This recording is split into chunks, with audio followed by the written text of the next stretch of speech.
So we're going to talk a little bit about colored pencil blending today.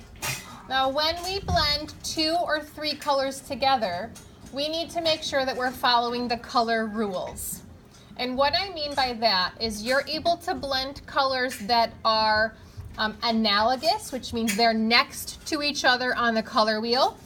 So I can blend my blues and greens, I can blend my blues and purples, I can blend my reds and purples, I can blend my reds and oranges, I can blend my yellows and greens or yellows and oranges. Does that make sense? Yeah.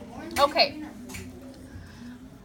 Now, I heard orange and green are pretty close. Is pretty close next to? Oh, orange and green? Yes. Now, here's the deal. If you actually mix orange and green together, you're going to get brown. Oh, that's a great one. Okay, so Yeah, that's my last I'll wait. So you have to stick to the colors that are next to each other on the color wheel. Okay? The other rule for blending, can we please keep these stools still? The other rule for blending is that you're able to blend any version of a color together. So for instance, I have a dark green and a light green. I can blend these together because they're both green. They're just different hues, different versions. Okay? So, when I hold a colored pencil, I do not hold it up here like a regular pencil.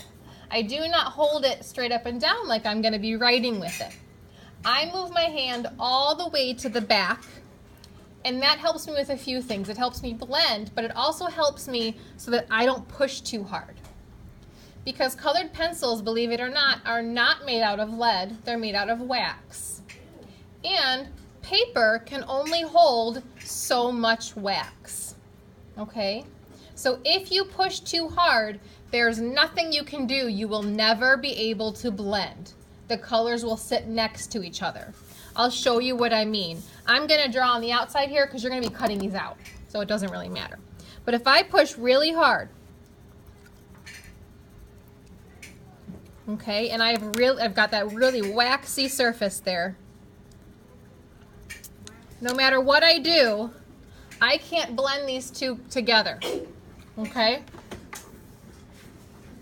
They're just going to sit right next to each other. I can even draw right over that light green and you're not even going to see it. Because the paper can only hold so much wax. Once it's full, it's full. So when you blend, I'm going to hold it away, back. I'm also going to kind of use the side, of my pencil.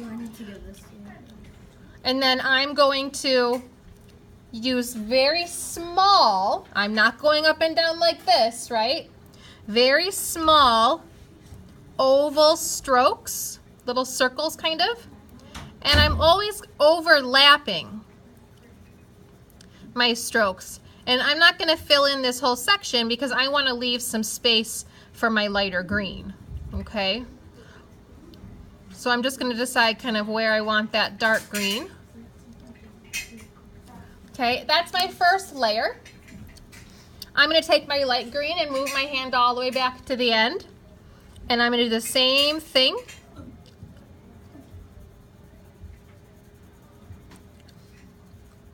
Okay. And then I might say, okay, well that's not quite vibrant enough for me. That's okay. The cool thing about colored pencils is all you have to do is layer. So instead of pushing hard to get your color, you're going to layer to get your color.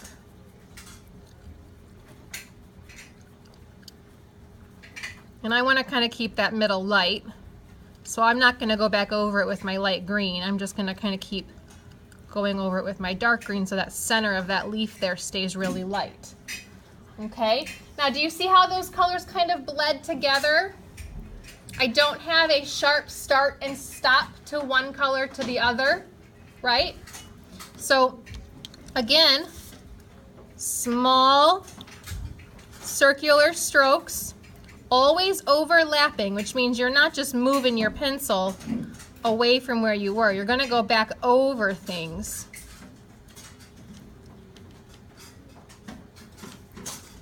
Okay, now when you want to fade your color a little bit, then don't use pressure. I kind of call it feathering in. Okay, again, I'm not pushing hard at all. What am I going to use to create nice bright color? Layers or pressure? Layers. Layers, you got it. And you can build this up to as dark as you want. Totally up to you. You are the artist. You get to decide what colors you're using where. Okay? It doesn't matter what you choose, but you want to keep in mind we're creating color and symmetry to create balance. So we're using color and symmetry to create balance. So if I have, let's say, reds and pinks on this side, in order to balance it out, I'm going to want them on this side, aren't I? Does that make sense? So use your idea of symmetry, okay, so that you can create balance with your color and your design. Do you have any questions about blending? Okay.